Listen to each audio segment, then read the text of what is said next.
Наргиза, тамак ашты жөнгө салуудан тышкары физикалык активдүүлүккө дагы көз салуу маанилүү. Айтсам, сен күнү бою эмне менен алектенесиң? Мен үй тазалайм. Бирок көбүнчө жаткым келет. Ичим ооруйбу деп көп кыймылдабайм. Ашыкча кыймыл балким балага зыянын келтиреби деп чочулайм. Үйдү тазалоо бул дагы физикалык активдүүлүк. Бирок атайы гимнастикалык көнүгүүлөрдү кошуш керек. Ал тууралуу сен атайыңе болуучу даярдоо мектепке барып тактап алсаң болот. Таза абада сейилдөө пайдалуу. Эсиңде болсун, кайсы гана болбосун, кыймыл активдүүлүгү организмдин жалпы тонусун жогорулатат. Тканьдарга кычкылтектин келишин көбөйтөт, булчуңдарды чыңдайт, ичегинин иштешине жагымдуу таасирин тийгизет. Ыйынганга болобу? Кош бойлуу мезгилде ыйынбаган жакшы. Анткени курсактын булчуңдарынын чыңалуусу геморройдун пайда болушуна же бойдон түшүү коркунучуна алып келиши ыктымал. Сиз мага ич катууга каршы кандайдыр бир ич жумшартат турган дары сунуштай аласыз? Кош бойлуу учурда ич катууну дарылоочу таблеткалардын көбү каршы көрсөтүлгөн. Көпчүлүк дары карачаттарынын курамына кирген заттар жоон ичегинин рецепторлорун дүүлүктүрөт. Бул анын жылма булчуңдарынын толкун сымал кыймылынын күчөшүнө алып келет.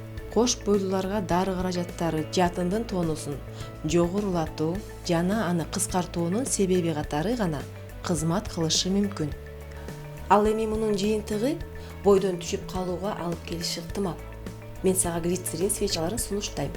Бул кош бойлуу учурда ич катууга колдонуучу коопсуз каражат. Анын компоненттери канга кирбейт жана болочоктогу ымыркайдын ден соолугуна эч кандай коркунуч туудурбайт. Эже, сизге чоң рахмат. Сиз айткан кеңештерди сөзсүз аткарам. Ишти катырбай турган азыктарды жейм. Рациондо курулган тамактарды, картошка жана таттуу токочторду алып салам.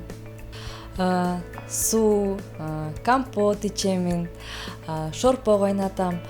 Анан өзүбүздө өскөн жашыл жемиштерди жеймин. Алар деген экологиялык жактан таза да. Мен кандай көнүгүүлөрдү жасаш керегин тактап сурап алам да, анан жолдошум менен сейилдегени чыгам. Азамат Наргиза, сен бардыгын туура түшүндүң. Сунуштарды сөзсүз аткар. Келгиле, кош бойлуу аял үчүн кандай физикалык оорчулуктар пайдалуу экендигин да бир жолу кайталайлы. Таза абага күнүнө 2 сааттан кем эмес сейилдеп келүү, эркин бийлөө пайдалуу. Музыка алдындагы ритмикалуу эркин кыймылдар булчуңдарды эле машыктырбастан, ошондой эле болочоктогу баланын да кыймылдарынын координациясын жана ритмикасын өрчүтөт. Оор жүк көтөрбөстөн үйдү тазалоо, сууда сүзүү. Урматтуу аялдар, биз сабагыбыздан билгендей, ич катуунун алдын алуу төмөнкүлөрдөн турат. Тамактанууну коррекциялоо, суюктук ичүү режимин сактоо жана физикалык активдүүлүктү колдонуу. Өзүңөрдү сактагыла жана ошондой эле медициналык кызматкерлерге өз убагында кеңешке кайрылуу көптөгөн ооруларга бөгөт коерун эсиңерден чыгарбагыла.